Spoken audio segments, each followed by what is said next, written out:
Hey guys, this is BishReviews and welcome back to my channel. And today I'm here with another Disney storybook review.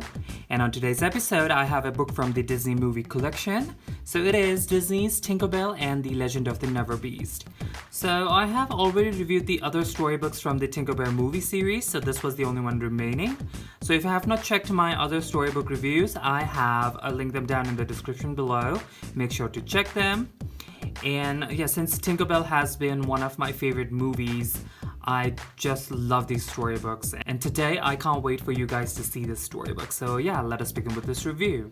So for this book, they have used this very beautiful lavender color, as you can see. And on top here it says Disney Movie Collection, a special Disney storybook series. And down here it says Tinkerbell and the Legend of the Neverbeast. I mean, it says in a different font than in the actual movie. And down here we have a glossy image of the animal fairy. So her name is Fawn, and we have this fuzzy little character, which is the Neverbeast. So at the spine of the book, as you can see, it says Disney Movie Collection, Tinkerbell and the Legend of the Neverbeast. And down it says P because these books are by Parragon. So at the back of the book, we can see this very beautiful lavender color from the front as well. So it says Disney on the top, and it says few things. So if you want to read that, please pause the video. In the middle, we have a glossy image of three of the characters from the movie. We have Silver Mist, the Neverbeast, and Tinkerbell. At the bottom of the book, on the right hand side, it has the barcode and the 9.99 pounds. And it says copyright 2015 Disney Enterprises Inc. So let us open the book and have a better look on the inside. So as we turn in, the very first thing we see is this very beautiful crisscross illustration on a very matte paper. And then as we go, we start with the glossy paper from here. It says this book belongs to. And in here it says the same thing that says in the front of the book, but down here we have the Parragon logo and all the cities that they have the headquarters in. And on this side we can see the manufacturing details of this book. So these books were released in 2015, I believe, and it says printed in China. So if you want to read all those, please pause the video. So here begins the story. Now I'm not going to be focusing on the reading the story, so if you want to read that, please pause the video, but I'm going to be focusing on the quality of the paper, the illustrations, and the storyline, a little bit on storyline. So the paper are really kind of thick, glossy paper, which are really beautiful. So these books are very rich in color, as you can see, very dark, very vibrant colors. So here is the Light Fairy Iridescent, we have the Pixie Hollow Tree, and this is very beautiful. And there is the green comet. So basically the storyline follows that a green comet that comes almost like in 1,000 years, and it wakes a Neverbeast. So this movie is kind of a suspenseful, kind of in a suspense where they would be talking kind of like the Neverbeast is a devil, but it turns out that he's just trying to save the Pixie Hollow. So yeah, this illustration are really beautiful, but I kind of hate those white patches that these storybook have, because it kind of, if it was all pages, even if this was like a single illustrations, it would have been just beautiful. So yeah, Fawn, it shows how Fawn is like a very animal lover, and she's very naive and oblivious, even if the animal is dangerous. So she kind of hears a loud roar and she kind of follows it, and she discovers this very unknown animal in the, very deserted area. And she's a curious little fairy, so yeah, she kind of starts to learn about the animal, what kind is it, and stuff like that. So, even she's been given that pep talk by the queen saying that she should listen to her head rather than her heart, because her heart gets her in trouble and stuff like that. So this is Nyx, scout fairy, who is in charge of protecting the Pixie Hollow. And, Fawn does not want to tell Nyx about the animal because she knows what would happen to the animal if she does.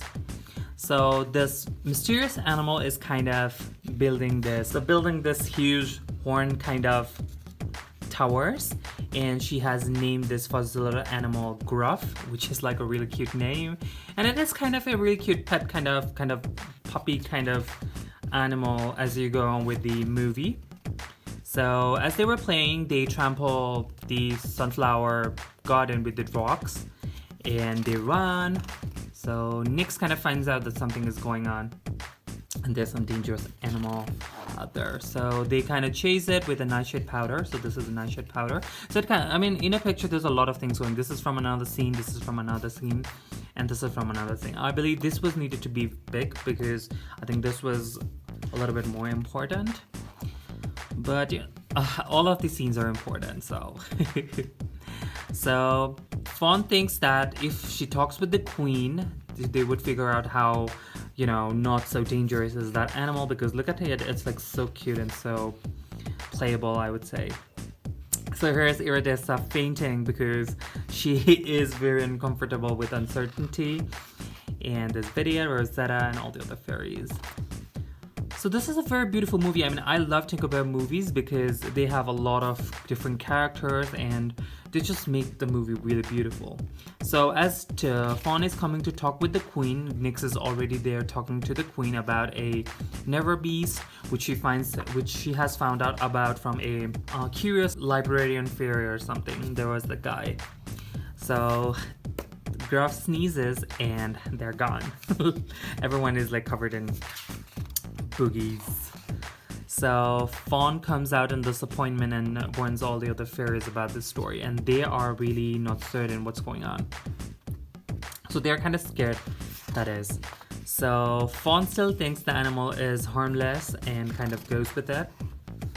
But here's Gruff kind of giving a very scary look. So they have kind of figured out there's some animal out there, so they are trying to go catch it. And Tinkerbell is scared now.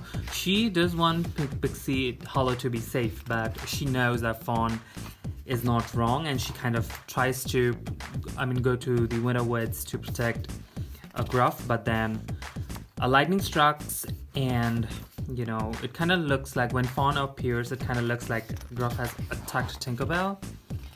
But the story turns out to be different, and that's the suspense, and I told it already. I'm probably not that good with telling the story. So Fawn is kind of disappointed and scared and kind of thinks that it's her fault, and then helps Nix to catch the animal for Gruff. So as they're going on, they kind of figure out Gruff was only trying to protect Pixie Hollow because Tinkerbell tells the story how she was about to get killed and Gruff saved her. And then they realize Gruff was just trying to help Pixie Hollow gather all the thunder that those green thunder strikes and take it to the Union Point that is up there.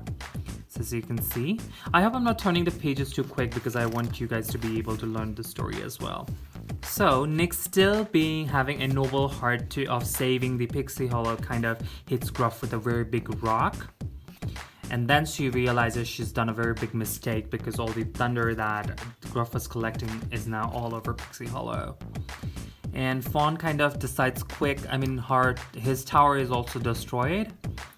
And, Fawn kind of quickly decides that they have to go for it. So Fawnia is leading because Gruff is kind of blinded because of the nightshade, and they're flying over to this Union Point, flying all the thunder strikes up there. So yeah, they actually save it. If you have watched the movie, you'd understand the emotions a little bit more, because in this you can't see how emotional the scene was where Fawn faints and they think she's dead, and then she wakes up. It was kind of a really nice touch to the movie. So Gruff helps Pixie Hollow to grow back again. As you can see, everything destroyed, he has fixed it. And then he needs to go to sleep, as you can see. So the fairies organize this very beautiful parade, and the Gruff goes to sleep and he finally sleeps. And it's kind of like a sad ending because they're not gonna meet the Gruff is not gonna be able to meet the fairies again, or nor the fairies, because he only wakes up in like thousands of years later. So yeah, that ends the story likewise. So yeah, that's the end of the story. So I would really like to say that I was really loving the Tinkerbell movies, but then they stopped making them after this movie. This was the final part, I believe. I was expecting a lot of more movies to come out, but then they didn't, so it was kind of sad. So this was my review to the Tinkerbell and the Legend of the Neverbeast storybook. Yeah, please tell me which one of those Tinkerbell movies are your favorite ones.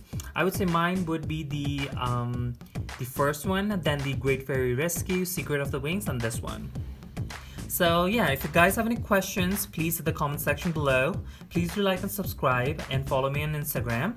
And stay tuned because I have more of the Disney storybook coming. So until the next storybook review, thank you so much for watching.